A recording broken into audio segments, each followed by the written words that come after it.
dogs and cats, peanut butter and chocolate, Richard Rodgers and Oscar Hammerstein II, fascists and dying. These are all pretty darn epic combinations in terms of a greater societal scale, and the majority of people would agree they go together in some natural way. Of course you put sweet and salty together. And what is a dead fascist if not a good one? And in film, we see combinations of this sort all the time in terms of genre. Films like Encanto and Willy Wonka and the Chocolate Factory are both fantasy movies and musicals. Films like Rocky and Cinderella Man are both dramas and sports movies. Films like The Perks of Being a Wallflower and The Breakfast Club are both coming-of-age stories and romance stories. But one genre combination in specific that doesn't seem to be nearly as popular as it once was is one of my favorite genre combinations, the horror comedy genre. Many of the movies that could be considered true horror comedies had their peak in the 80s, with movies like Reanimator, Little Shop of Horrors, Gremlins, Ghostbusters, Beetlejuice, and The Evil Dead. Overall, it's not a genre you see explored much anymore, except with Scream, which is more of a parody of horror than anything else. But in my opinion, some of the greatest films of all time combine these two genres perfectly to create something truly unique, like this one.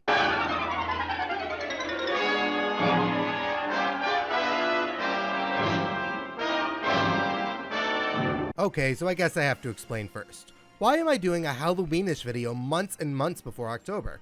Well, a friend suggested that I do a video about horror comedies in general, and I figured it would be a cool experience to review the very first film in the genre.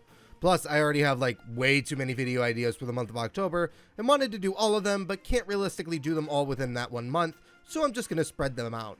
And damn it, if people can have Christmas in July, why can't I have Halloween in February? For those unaware, back in the 1920s through the 1950s, Universal were the kings of Hollywood horror. The films made as part of their classic horror cycle define the golden age of horror, and are among the most iconic movies ever made. These films include the most famous film versions of Dracula, Frankenstein, The Invisible Man, and The Phantom of the Opera, as well as films featuring original monsters, like The Mummy, The Wolfman, and Creature from the Black Lagoon. With these classic horror movies, they made stars out of actors like Bela Lugosi, Boris Karloff, Claude Rains, and Lon Chaney Jr. Not to mention, Universal made one of my top 3 favorite films of all time during this period of their horror cycle, with The Bride of Frankenstein, which will receive its own video this year on April 20th to celebrate the movie's release day. I love these movies so damn much that I actually own this $100 Blu-ray set with all 30 movies released in their classic monster lineup between 1931 and 1956. It's a fantastic value if you're looking to get into these movies, or if you are already into them and want to collect them all. I'll leave a link in the description to the Blu-ray set as well as this review which you're seeing right now of them. People today tend to overlook earlier filmmaking, even though it influenced so much of what came after. While I can understand not being into silent movies, as it does create a strange disconnect between the audience and what they're perceiving, I highly recommend any film buffs to pick up collections of early black and white sound films and begin to appreciate these masterful movies for what they are. They're not that scary by today's standards, of course, but that's not all that goes into making a horror movie. But that's only half the story of Abbott and Costello Meet Frankenstein. Who are Bud Abbott and Lou Costello?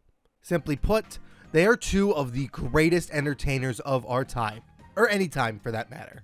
They are a duo of stand-up comedians who were most popular throughout the 1940s and early 1950s, and some of their stand-up acts are among the most famous ever.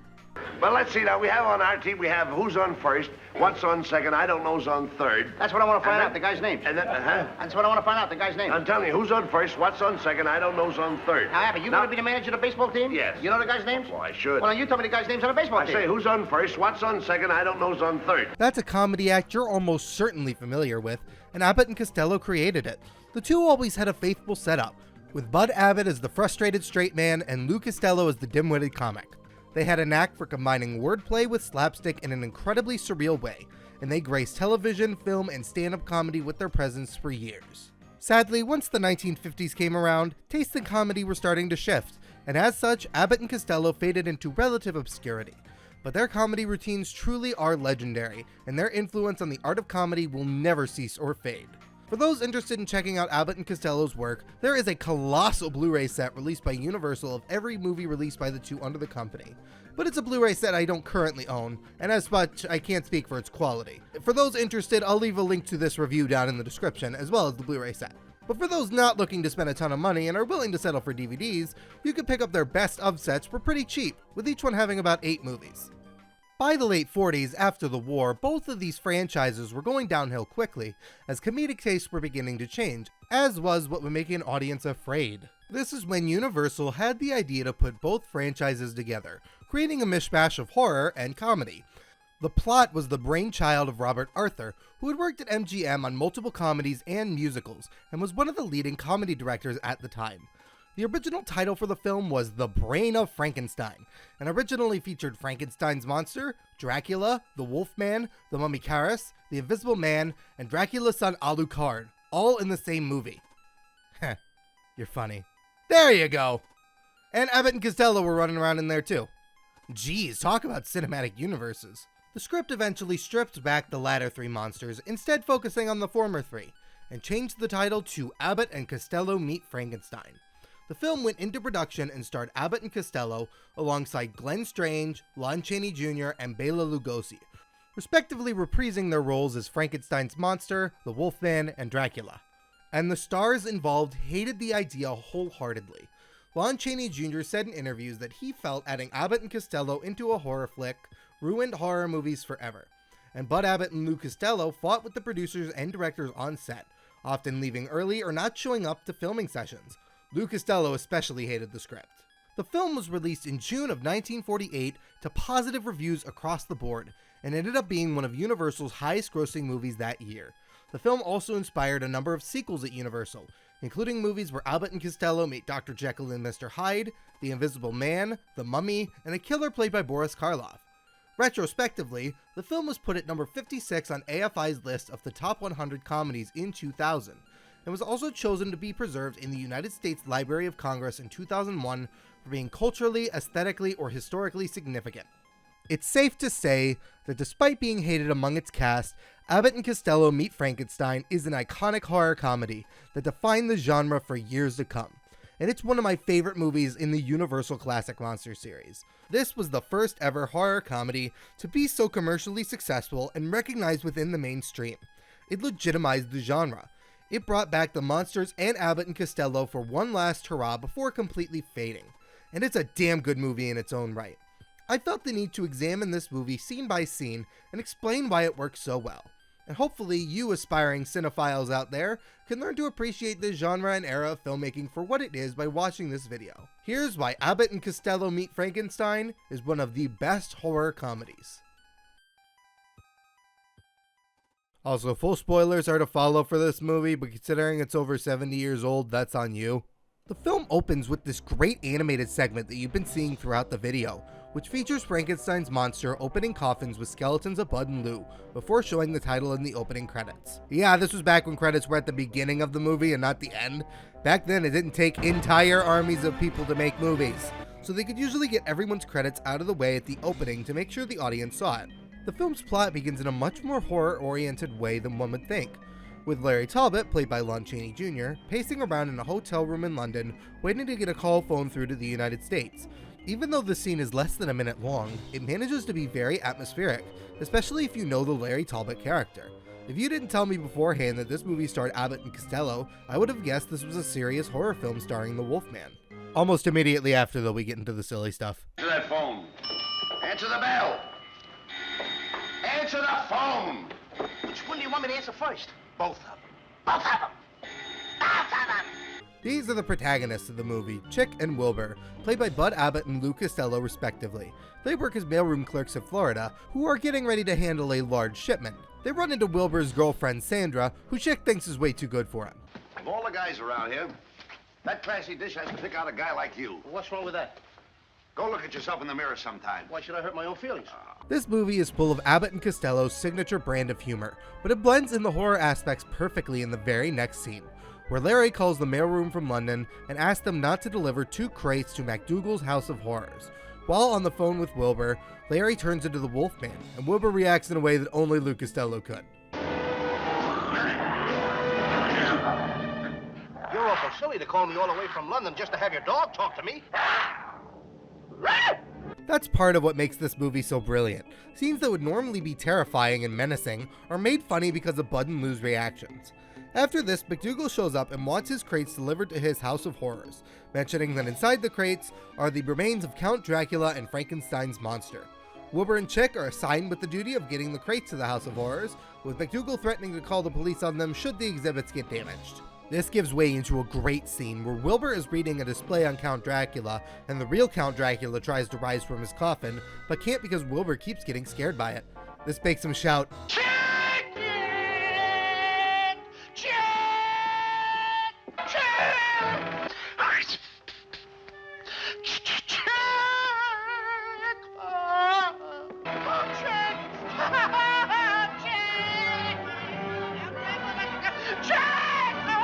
For the fact that they hated the movie, the actors gave these performances their all. They're all great, and do good jobs at making you laugh or feel scared or both. A lot of people complain that Abbott and Costello have very few routines in this movie, but I don't think it's that kind of a movie. Plus, this was after another Abbott and Costello feature called The Time of Their Lives, which didn't even feature a single moment where the iconic duo directly interacted with each other. That movie doesn't get complained about for that, at least not to my knowledge. So even though this movie lacks a lot of their signature routines, I think it's fine, and I still think it's a good movie. Dracula eventually hypnotizes Wilbur into staying silent and still, as he awakens Frankenstein's monster and the two escape the House of Horrors. Just as the hypnosis wears off of Wilbur, Chick enters the room with McDougal and an insurance agent, and McDougal threatens to call the police on our heroes for the exhibits going missing. Which he does. It's said in a later scene that Chick and Wilbur end up in jail for the night. But before that, we see Dracula flying to his Orlando resort. I guess he just owns a castle in America now. What I think is cool about Dracula in this movie are the effects when he turns into a bat. Not the physical bat they use, mind you, because that looks fake as fuck, just like it did in the 1931 version. I mean that you actually see Dracula transform from his bat form into his human form, and they show you it with 2D animation overlaid on top of the rest of the movie. It's such a damn cool effect, and I honestly wish we could have seen Dracula transform into a wolf this way. I understand this probably would have been seen as upstaging the Wolfman character, however. The effect isn't very realistic compared to some of the practical and CGI effects that came later, but I think it's still a cool workaround to show how dedicated these artists are behind this movie. Anyways, Dracula shows up to his castle and talks to Sandra, Wilbur's girlfriend, who is secretly working with Dracula. Dracula has been studying Dr. Frankenstein's research on life, surgery, and the monster, and wants to make it so the monster has no will of his own, and will always obey Dracula as a master. Sandra explains that she has plans to lure Wilbur to the castle and use his brain as the new brain for the monster. Personally, I love this character dynamic, and I enjoy that it's set up pretty early so we don't have to set up some weird twist villain towards the end of the movie. I know a certain animation company who needs to learn about that sometime. After this, Chick and Wilbur are released from jail on bail, and the police mention it was a woman who bailed them out, who they assume is Sandra. Wilbur is trying to convince Chick that he really saw the monsters he did to no avail, but then Larry Talbot re-enters the picture. He explains it was him who called the mailroom telling them not to deliver those crates, and now the three of them must team up to destroy the monsters. Oh, there you are. So you thought I was imagining things, huh? Well, I told you about the fellow who was 8 foot tall and walking like this with the stiff legs and all that, and then the other fellow with this here. Look me in the eye. Something else I have to hand to the actors is how seriously they take Abbott and Costello's silly performances. Most other actors would require multiple takes to not laugh at Wilbur's antics, and even then, a slight smile might still slip through. And Lon Chaney Jr.'s performance is consistently serious, and I have to give it to him for that. This might only be because he hates the movie, but I still think it's admirable. Chick suggests Larry tell the police, but Larry lets on he can't, because he would have to reveal his identity then. As the moon rises, Larry asks Wilbur to lock him in his hotel room, knowing that he will turn into the Wolfman soon. Wilbur does so, but has to go back into the room to give Larry his luggage. Wilbur.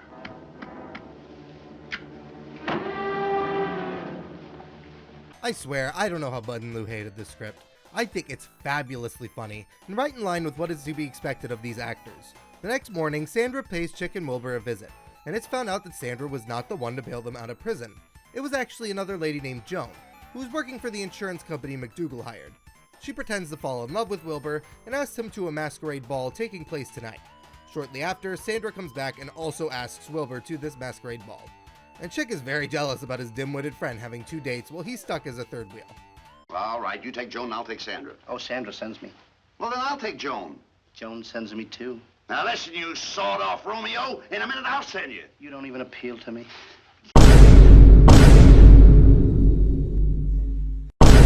After this, Larry confronts Chick and Wilbur and asks again for their help in destroying Dracula, but they say no. After this, they go to Dracula's fucking castle to pick up Sandra. While they're there, Larry calls them and tells them that they are, in fact, at Dracula's house. Chick and Wilbur decide to look around so Chick can prove there's no Dracula, which leads into this fantastic bit with Wilbur involving a rotating door. I don't even want to spoil it here, just watch the movie if you want the full thing. Joan finds out that Sandra is working with Frankenstein's monster, and Sandra conversely finds out that Joan is an insurance agent.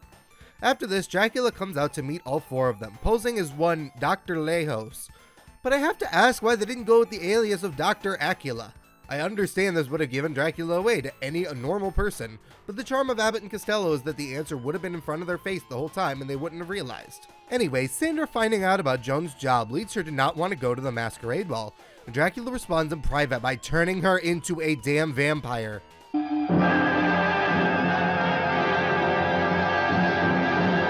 Ah, Chick and Wilbur, I am turning your date into a vampire.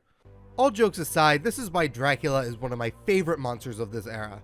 I love the Wolfman and Frankenstein's monster for the sympathetic elements, but nothing can compare to the pure evil that is Count Dracula. He's one of the ultimate badass fictional characters. After this, the four of them go on to the masquerade ball, where they run into McDougal. Yeah, remember him from earlier, the guy who wants Chick and Wilbur arrested? Yeah, he's here to get them in trouble. Do me a favor, will you, fella? Will you watch this? I need a witness. Go ahead, I'd like to see you do it again. You see it? I'm sorry, I couldn't see a thing. A lot of this movie's humor is very clean and innocent, which is honestly what I love about it. It doesn't feel too dirty or raunchy compared to a lot of today's comedies, which I can appreciate. Not to diss modern comedies, of course, just to say that it's nice to enjoy simple, clean humor every now and then. Chick and Wilbur bump into Larry in the locker room, who finally confesses to them that he's the Wolfman. Wilbur tries to make a joke out of it with a wolf mask, and Chick completely dismisses him, saying that Wilbur and Larry are just trying to scare him. Eventually, Dracula shows up to the dance, and Larry tries to say to the party that Dr. Lejos is the real Count Dracula. Joan seems to be interested, and Dracula offers her a dance. To which, by the way, don't dance with Dr. Lejos at the masquerade ball. Worst mistake of my friggin' life. Sandra lures Wilbur into the woods and almost sucks him dry of his blood, but flees the scene upon hearing Larry and Chick coming to look for him. The three go to look for Joan, but not for long, as Wilbur and Larry get separated from Chick, and Larry turns into the Wolfman at the rise of the moon. Another effect I have to give a ton of credit for is the effect of Larry turning into the Wolfman. In all the movies starring the Wolfman, Lon Chaney Jr. would have to be in the makeup chair for a collective 6 hours to apply the makeup for the Wolfman transformation, and would constantly have to switch between the set and the makeup chair to record the transformation. And to remove the makeup took 3 additional hours. That's dedication to your work, especially since the Wolfman character appears in 5 movies made by Universal. Wilbur thinks that the Wolfman is just Chick in the wolf mask from earlier trying to mess with him, but gets suspicious when the Wolfman attacks him. What makes matters worse is that the Wolfman attacks McDougal off screen, and when Chick rolls up with the wolf mask, everyone thinks it was him, including Wilbur. After someone in the crowd threatens to call the sheriff, Chick and Wilbur run for it, with Wilbur running into Dracula. Me too. Dracula transforms into a bat with that really cool animation from earlier, and Wilbur runs away from him to a boat with Joan on it. Chick finds him, but Dracula turns back into a human in front of both of them, and both of them literally faint from seeing it. The boat then takes Wilbur to Dracula's castle. The next morning, a search party led by McDougal is looking for Chick and Wilbur, with Chick running into Larry, who Chick now believes is a werewolf. Together, the two devise a plan to rescue Wilbur from Dracula. The movie then cuts into its climax, where Chick and Larry must rescue Wilbur from being used as the brain for Frankenstein's monster. The climax eventually becomes a showdown between the 3 monsters, as Chick and Wilbur try to escape. This climax is one of my top 10 favorites in any movie, mostly because seeing all 3 of these iconic monsters fight each other is so rewarding and downright fun. I don't even want to spoil this part of the movie in depth, just see it if you're interested. After the events of the climax, Chick and Wilbur finally escape Dracula's castle, with all 3 monsters defeated.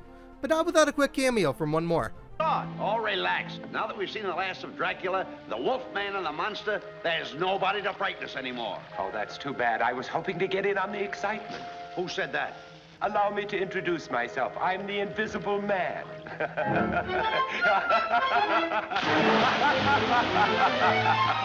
For a Universal Monsters fan whose first movie from the series was the original Invisible Man film, that scene was on the same level of excitement as Charlie Cox's Daredevil in No Way Home. but was way funnier in the process. Such an awesome ending. So that's Abbott and Costello Meet Frankenstein for you. And honestly, watching this movie again really brought out how much I love this era of film and of horror.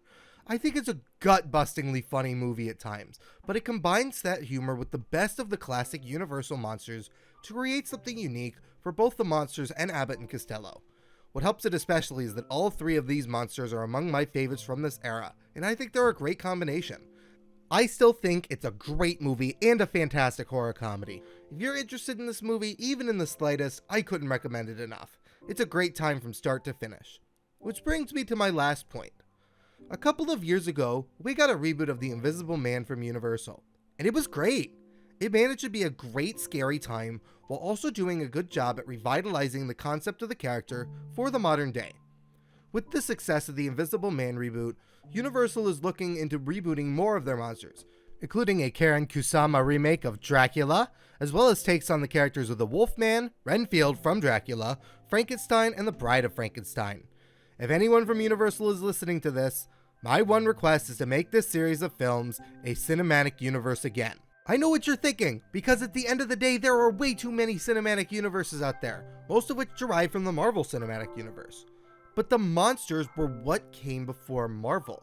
The concept of crossover movies started with these characters, when 1943's Frankenstein meets the Wolfman, a sequel to the original Wolfman movie and a reboot of the Frankenstein series. I think that if Universal did it again, combining these monsters in a modern day setting to create a horror cinematic universe, with a big movie where all of them cross over and wreak havoc, and even smaller crossovers with comedic actors, akin to Abbott and Costello Meet Frankenstein, they would have a serious success on their hands. I love these characters and want to see them explored in the modern day. Universal, if you're watching, take note. You could have a gold mine on your hands.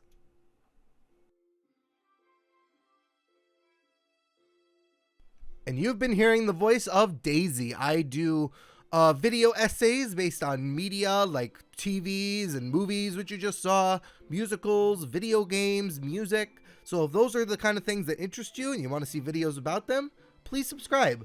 And if you end up subscribing, I'll see you in the next video. Bye-bye.